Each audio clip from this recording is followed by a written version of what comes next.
Assalamualaikum warahmatullahi wabarakatuh. Perkenalkan, nama saya Marcelina Dwijayani dengan NIM 1903021108.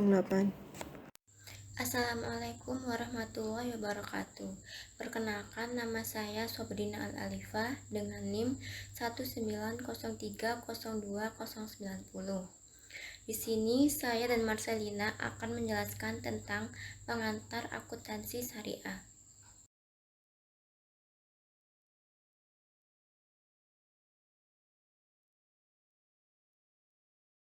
Pengertian akuntansi syariah. Secara etimologis, kata akuntansi berasal dari bahasa Inggris, yaitu accounting, dan dalam bahasa Arab disebut muhasabah, yang berasal dari kata hasabah, yang artinya menimbang, memperhitungkan, mengkalkulasi, dan menuliskan. Ini berarti menghitung dengan tepat atau akurat yang harus dicatat dalam beberapa buku. Akuntansi adalah sistem yang mengubah transaksi menjadi informasi keuangan. Akuntansi dalam Islam merupakan domain muamalah, artinya diserahkan pada kemampuan manusia untuk mengembangkannya. Akuntansi syariah adalah sebuah proses pencatatan sampai dengan pembuatan laporan keuangan yang mengedepankan nilai-nilai Islam atau dengan prinsip-prinsip syariah.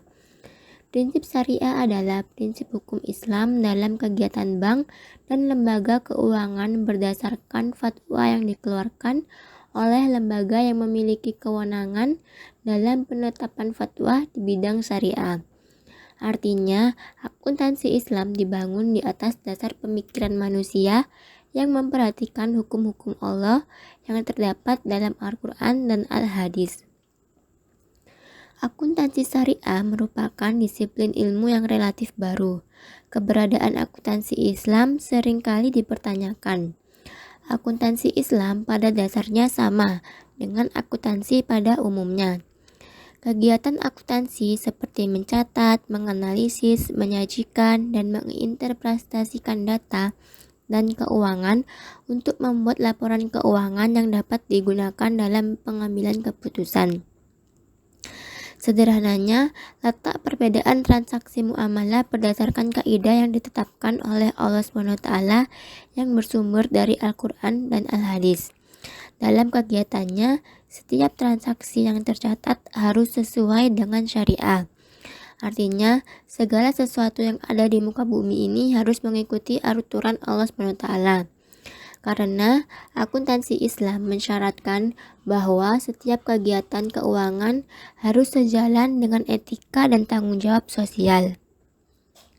Setiap orang yang menyusun laporan keuangan akan bertanggung jawab kepada Allah SWT.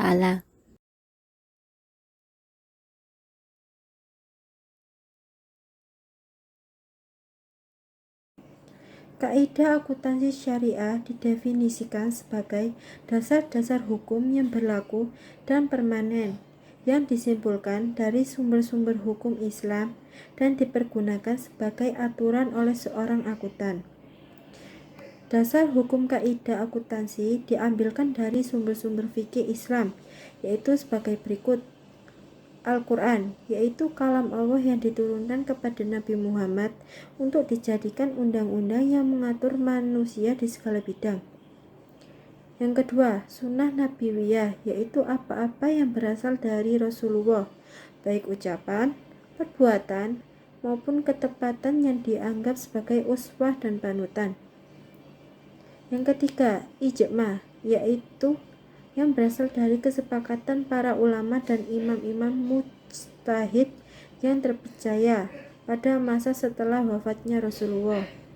Yang keempat, qiyas, yaitu persamaan suatu peristiwa tertentu yang tidak mempunyai nas, baik dari Al-Quran maupun dari hadis Nabi, serta ijtihad para ulama dengan peristiwa lain yang memiliki kesamaan ilat atau alasan hukum.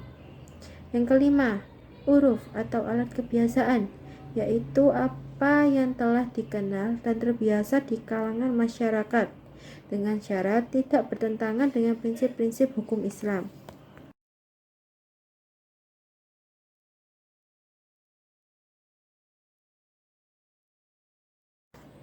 Karakter dan tujuan akuntansi syariah. Karakteristik dalam implementasi akuntansi syariah, yaitu antara lain: yang pertama, transaksi syariah dilakukan berdasarkan prinsip saling paham dan saling ridho. Yang kedua, prinsip kebebasan bertransaksi diakui sepanjang objeknya halal dan baik. Yang ketiga, uang hanya berfungsi sebagai alat tukar dan satuan pengukur nilai. Yang keempat, bukan sebagai komoditas. Yang kelima, tidak mengandung unsur riba, kezoliman, masyrim, gharar, dan haram. Keenam, transaksi dilakukan berdasarkan suatu perjanjian yang jelas dan benar, serta untuk keuntungan semua pihak tanpa merugikan pihak lain, sehingga tidak diperkenakan menggunakan standar ganda harga satu akad serta tidak menggunakan dua transaksi bersamaan yang berkaitan dalam satu akad. Yang ketujuh, tidak ada distorsi harga melalui rekayasa permintaan maupun melalui rekayasa penawaran. Yang keenam, tidak mengandung unsur kolusi dengan suap menyuap. Tujuan akuntansi keuangan syariah, yaitu yang pertama, untuk menjaga aset dan hak-hak lembaga keuangan syariah. Yang kedua, untuk meningkatkan kemampuan manajerial dan produktivitas dari lembaga keuangan syariah. Yang keempat, untuk menyiapkan informasi laporan keuangan yang berguna kepada pengguna laporan keuangan, sehingga mereka dapat membuat keputusan yang tepat dalam berhubungan dengan lembaga keuangan. Yang keempat, diungkapkan dengan baik, akan meningkatkan kepercayaan pengguna serta meningkatkan pemahaman informasi akuntansi, sehingga akhirnya akan meningkatkan kepercayaan atas lembaga keuangan syariah. Yang kelima, mengandung penyusunan standar akuntansi yang konsisten, sehingga meningkatkan kepercayaan pengguna laporan keuangan. Yang keenam, sebagai laporan keuangan yang bertujuan menyediakan informasi yang menyangkut posisi keuangan, kinerja, serta perubahan posisi keuangan suatu perusahaan yang bermanfaat bagi sejumlah besar pengguna dalam pengambilan keputusan ekonomi.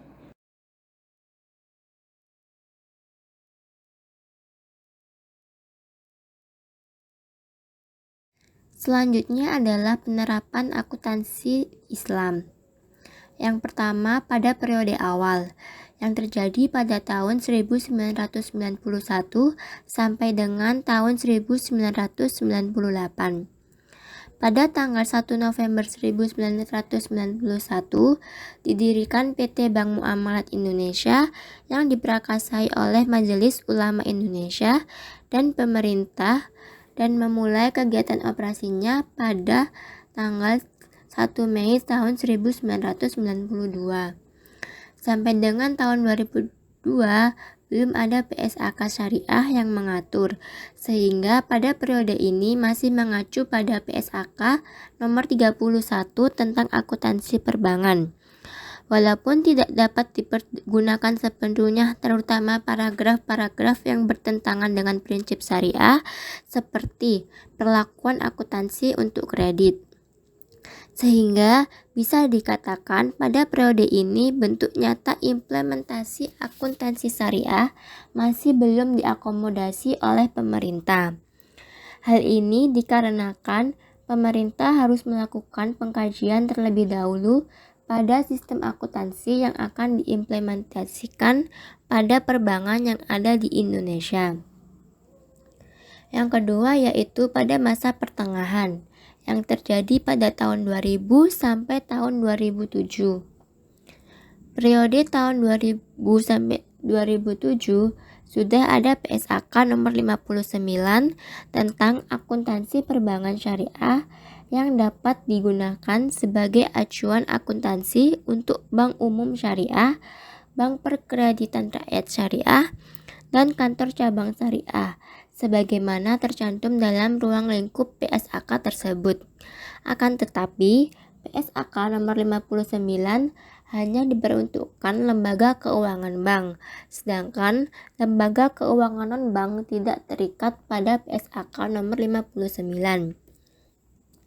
Yang terakhir yaitu masa sekarang, yang dimulai pada tahun 2008 dan masih dipakai sampai sekarang. penerapan dari PSAK mengenai akuntansi syariah, yaitu PSAK nomor 101 sampai dengan PSAK nomor 107, dipergunakan secara umum oleh seluruh entitas yang melaksanakan transaksi syariah, seperti bank syariah, asuransi syariah, lembaga pembiayaan syariah, koperasi syariah, dan sejenisnya, termasuk pihak-pihak yang terkait.